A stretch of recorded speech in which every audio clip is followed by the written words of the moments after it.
The internet is an interesting place for us. And it's even more interesting when we think about it in terms of not just getting connectivity to what's on it, but using it as an interconnect between our sites. Let's say these three routers here are sites in our location. And even to that effect, let's say we've got our central site on the left and our branches, say A and branch B. This could be regional branches, branches in another country even. Well, the challenge is we've got private networks that live at each of these locations. Central would probably have more, the branches have fewer, and they all have internet connectivity.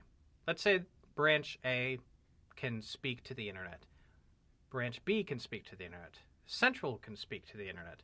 Well, that doesn't mean, through the transitive property of connectivity, which doesn't exist, it doesn't mean that central can talk to branch and vice versa.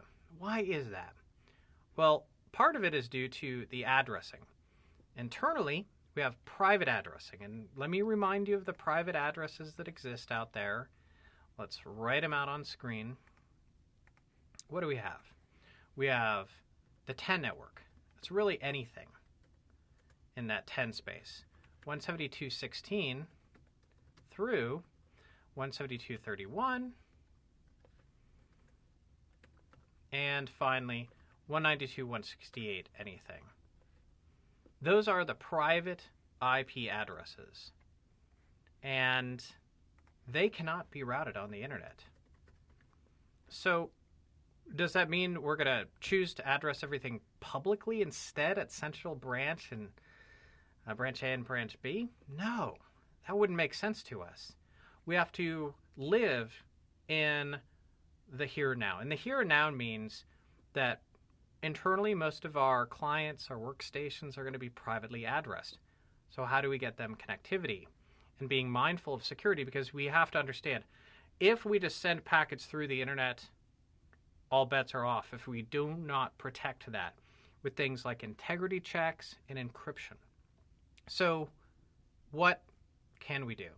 Well, these routers are multiple hops apart. That's absolutely true. We should expect that. But what we can do is we can build in a logical tunnel that in some cases makes it seem like these connections are not so far apart. Let's draw that in. Let's say we build in some connections now between these three routers. Let's say those are virtual private networks. What do we get with that? Well, we get a conduit by which private traffic can cross, assuming routing is built properly. We get encryption and integrity check services.